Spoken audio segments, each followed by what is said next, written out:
toute la bande, ben, c'est super, on prend une photo, on reçoit des fleurs. Moi, des choses qu'on ne peut pas voir en Hudson, hein, j'ai jamais vu ça en Hudson. Ça manquerait un petit peu. Donc pareil, ici on voit le nom de la bande à laquelle elle appartient.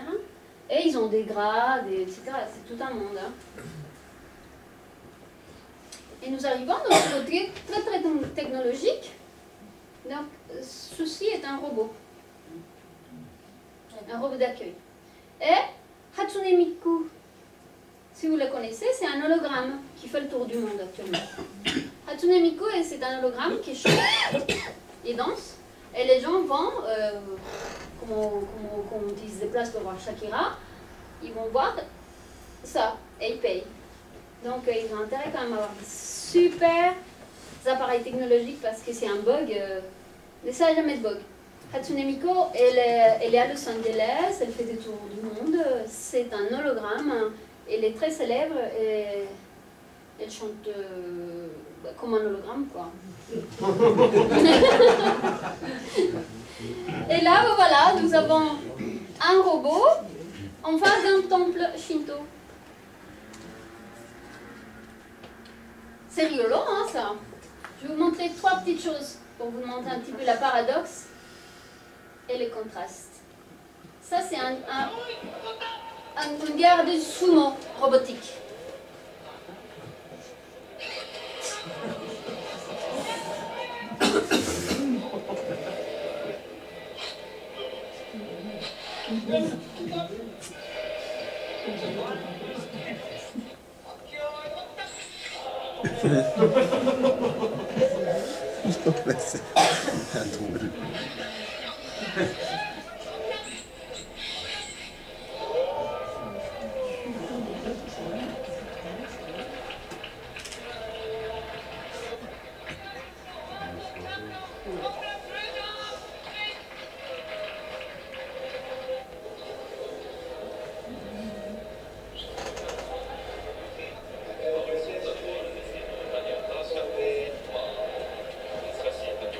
Ce sont les Japonais qui sont venus.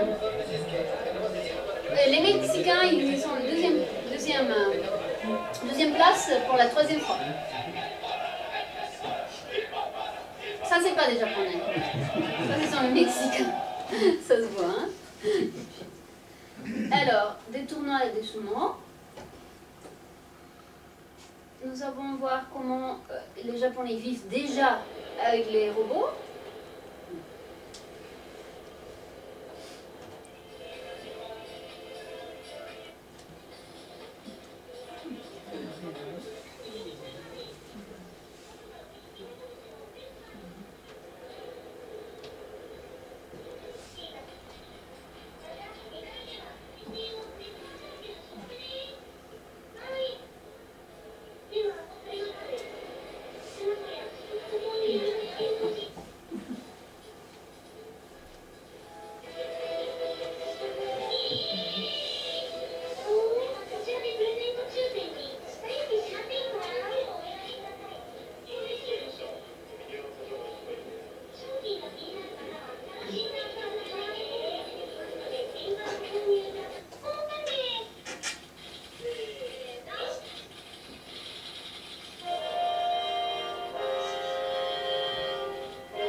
Pas du tout mal à l'aise avec l'idée.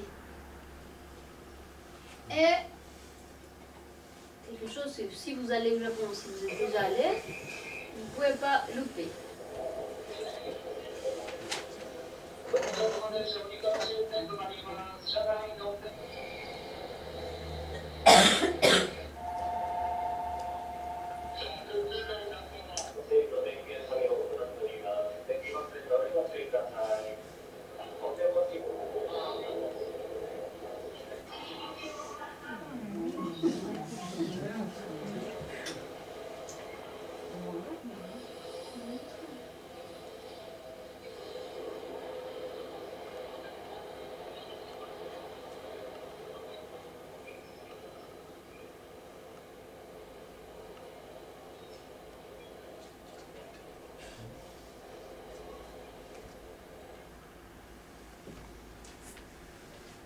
l'anecdote, au Japon, il y a des systèmes pour les trains à haute vitesse où les wagons ils sont nettoyés en 1 minute chrono.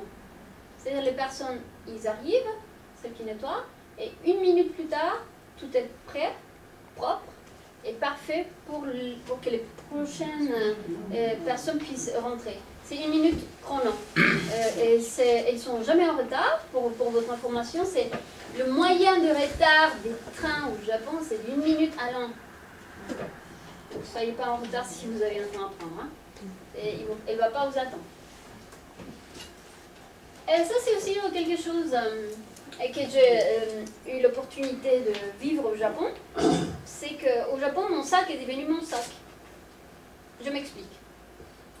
Quand on porte un sac, et on n'est pas japonais, on est à Paris, dans une ville quelconque, on est attentif à son sac, ses affaires. Mais au Japon, ça, petit à petit, je me suis aperçue que je pouvais me détacher. Et j'ai gagné énormément d'espace dans mon esprit et dans ma tête pour pouvoir penser à autre chose, autre que mon sac, où il est. Et la preuve, c'est que les Japonais, ils oublient tout le temps, partout. Donc ça, c'est une petite photo, rien du tout, les objets oubliés au Japon. Et ça, c'est entre autres le genre d'objets qu'on oublie dans les trains et un peu partout. Donc, ils proposent de recycler. Maintenant, ils donnent un délai. Si au bout d'un an, vous n'êtes pas venu chercher quelque chose que vous avez oublié, on va la recycler. Ça prouve quand même que si on oublie des choses, c'est qu'on ne prête pas attention, c'est qu'on vit dans un environnement plutôt pacifique où il n'y a pas de risque de vol. J'ai quelques chiffres, qu'elles sont très anciennes, mais je préfère, parce que j'ai un peu peur de savoir comment ça se passe maintenant, avec la mondialisation et puis la quantité des changements et des visiteurs qui viennent au Japon maintenant. Donc on comptait en 1980 1,3 vols pour 100 000 habitants, ce qui est absolument rien. Il y avait moins de 20 crimes à armes à feu à Tokyo. J'ai vu passer des fois à la télé des braquages de banques au couteau. Il faut le faire, hein. Et ouais. Et on a aussi moins de 2% de toutes les personnes condamnées qui ont été incarcérées. Donc c'est quand même assez intéressant. Alors, avant de partir, je vous donne des idées, des petites histoires qui sont quand même rigolotes. Hein. Nous avons donc les pastèques carrés au triangulaire.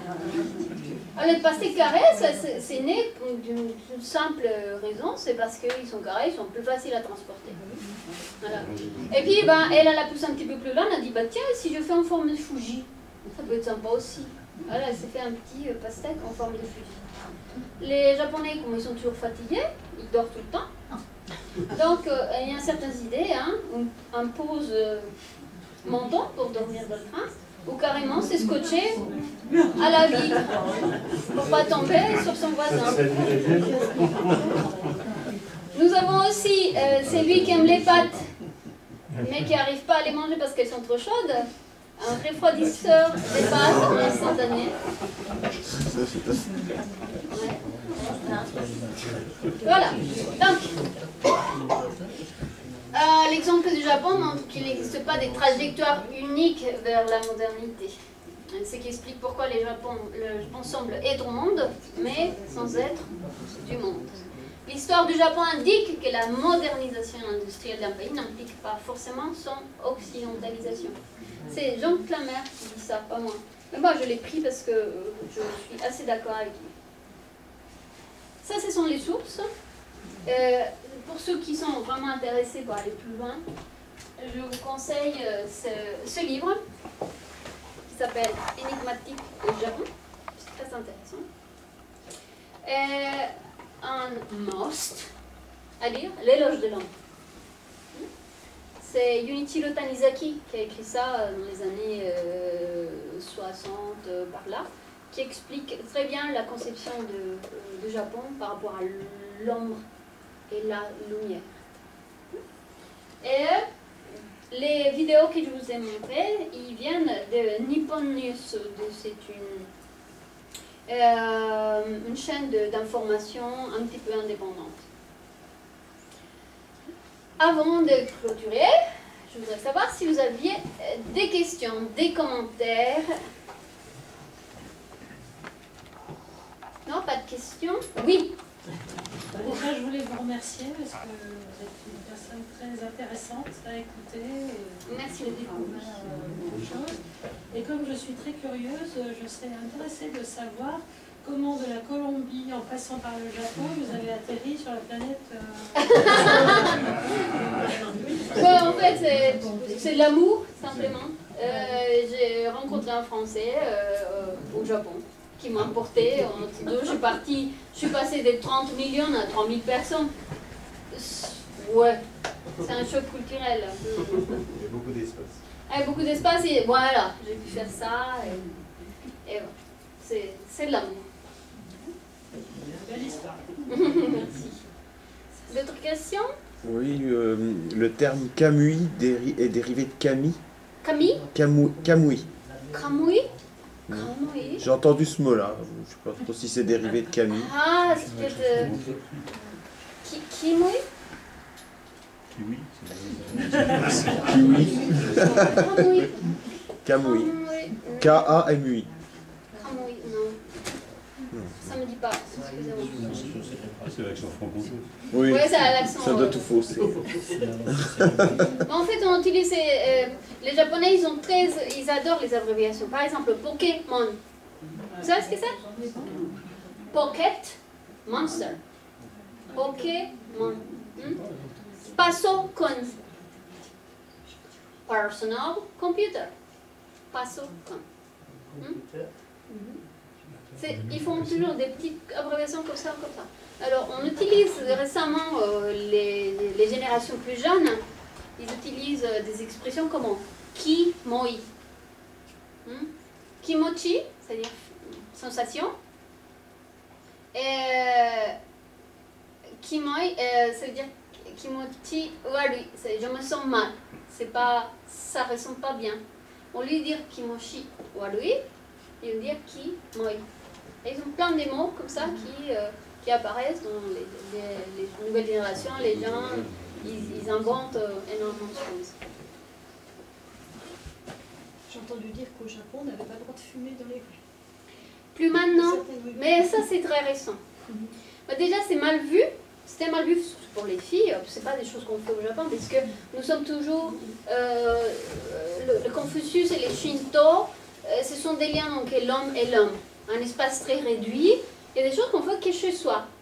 C'est pas très bien vu de fumer parce que forcément les cendres ça tombe par terre, ça salit, donc on fume dans des endroits comme des bars, là où il y a un cendrier. Et des fois les gens ils se baladent avec leur cendrier personnel. Donc ça existait depuis bien longtemps au Japon parce que... on peut fumer, mais même un cendrier. Maintenant, en fait c'était très mal vu à l'époque, on fumait pas forcément super simplement, c'est-à-dire on ne va pas se balader avec la cigarette, si on fumait c'était un endroit, mais la loi maintenant avec la protection de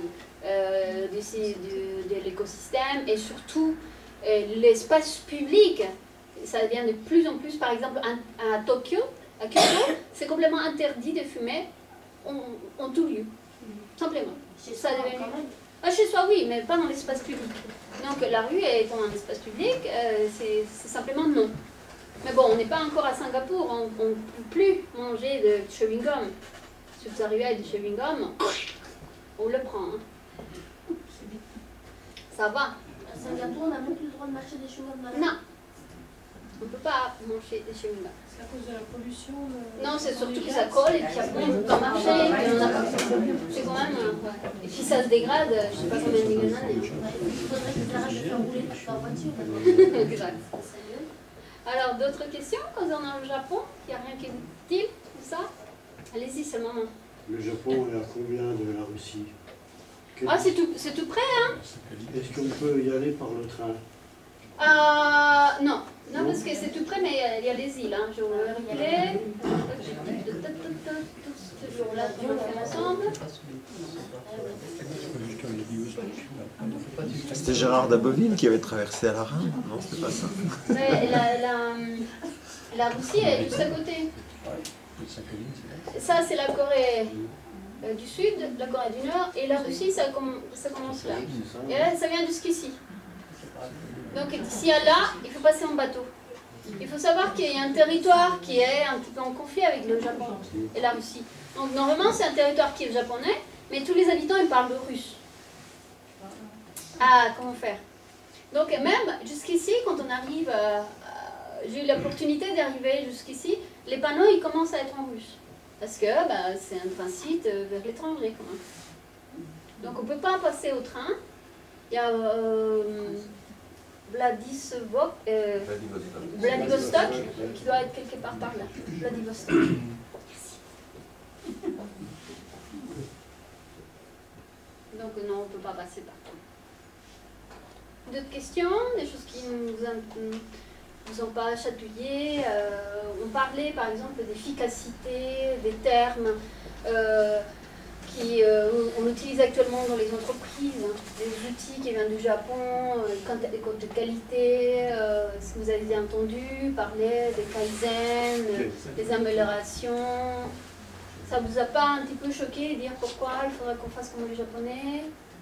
Non? Bon, oui? Moi, ce que je trouve superbe, enfin pas superbe, mais très marrant, c'est leur toilette. Ah, leur toilette? Ah oui, c'est quand même En extraordinaire. fait, ça chauffe, ça lave les toilettes. Ça lave tout. Ils vont jusqu'à un moment où on devrait rentrer sans rien toucher. C'est-à-dire qu'il n'y a pas de contact. Parce qu'on rentre, la cuvette s'ouvre automatiquement. Des fois, il y a une petite lumière à l'intérieur. J'ai eu l'opportunité, la chance aussi, dans un hôtel super classe. Et dès que je rentrais dans la salle des bains, il y avait une musique qui était bien sûr classique française. Mais comme j'oubliais toujours quelque chose, à la troisième fois, je dis, mais est-ce que je rentre plus? C'est plus possible. Une fois, ça va. Mais à chaque fois que et il y a plein de boutons aussi. Il n'y a pas de papier toilette, ça va. Si, encore. On reste quand même... Ils sont vraiment très propres, hein. Bah, oui. Pas tout ça, bien sûr. De fumer dans la rue, bah dis donc.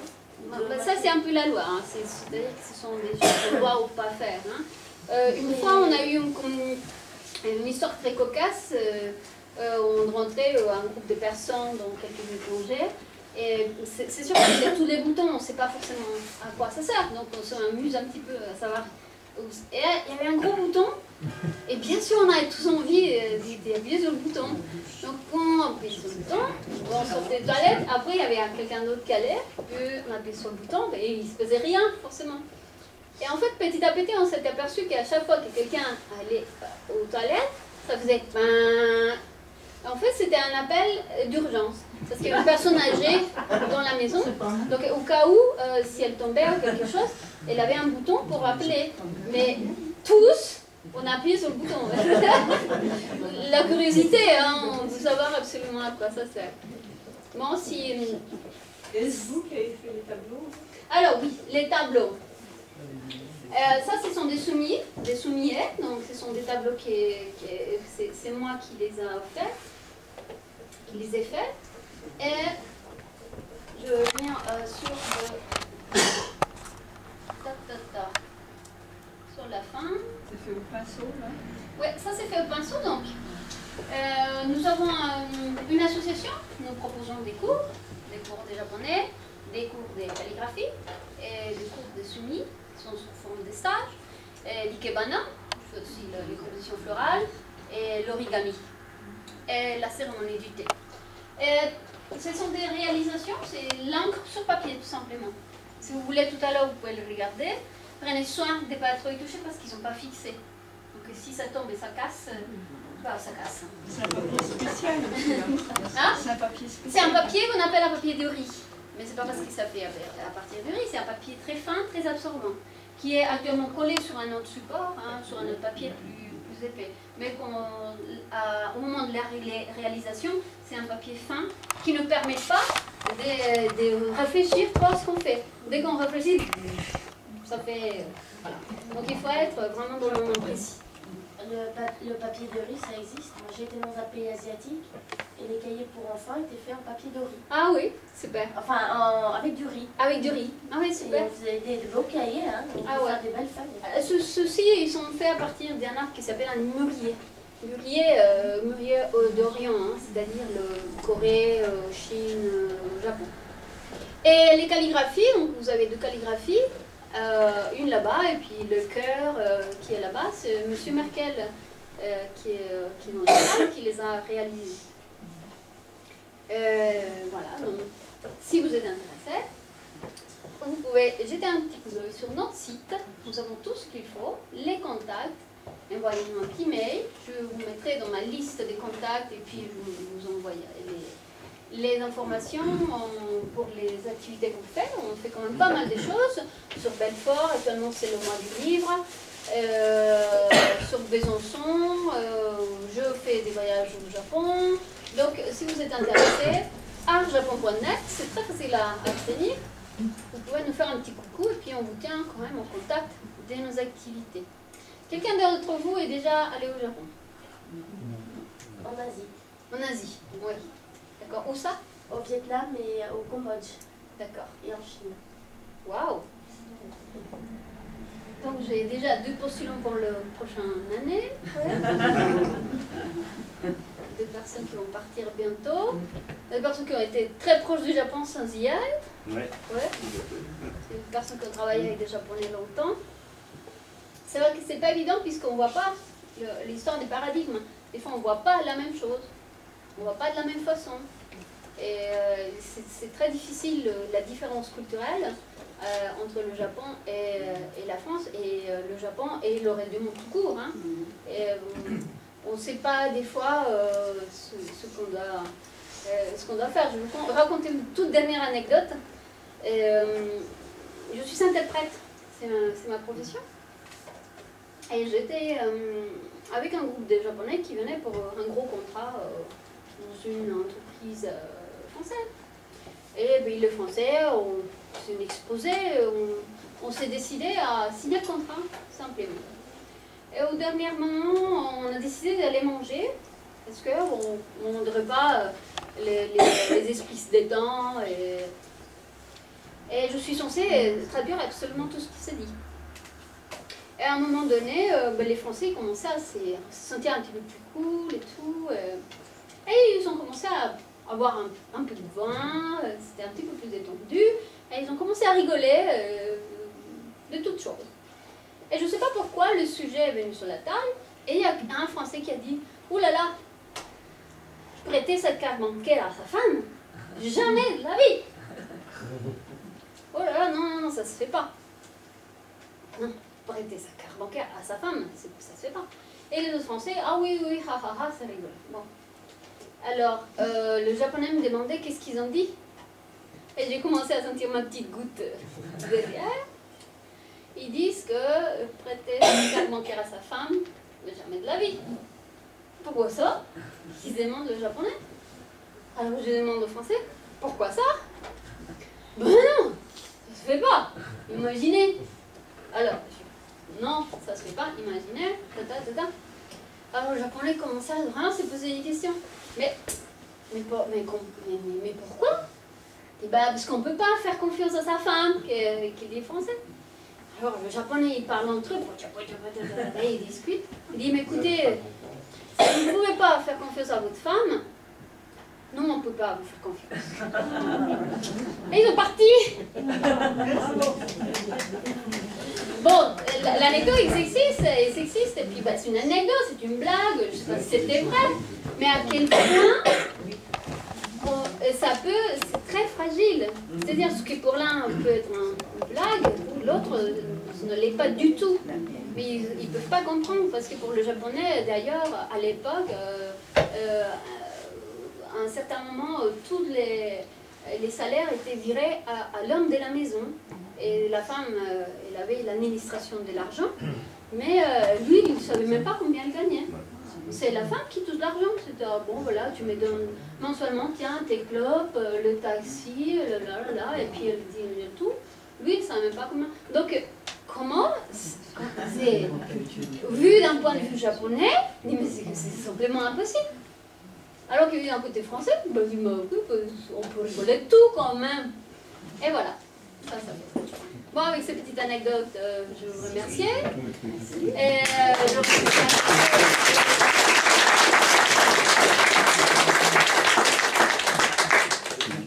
merci encore à l'Université populaire de Bruxelles. Et puis, revenez. Il y a encore très bientôt la conférence de M. Merkel qui va traiter les arts martiaux. Oui, les samouraïs, oui. Et les samouraïs. Donc je vais vous redonner la date, je dois l'avoir ici. Permettez. Donc avec M. Merkel ici présent, que je remercie. Le mardi 10 janvier 2017 à 19h30, le Bushido, l'honneur et la rigueur des samouraïs. Voilà, c'est ça. Et puis, donc pour les mails, si vous voulez les inscrire, passez maintenant. Et puis je vous remercie et je vous dis au 8 novembre. Voilà. Merci pour tout.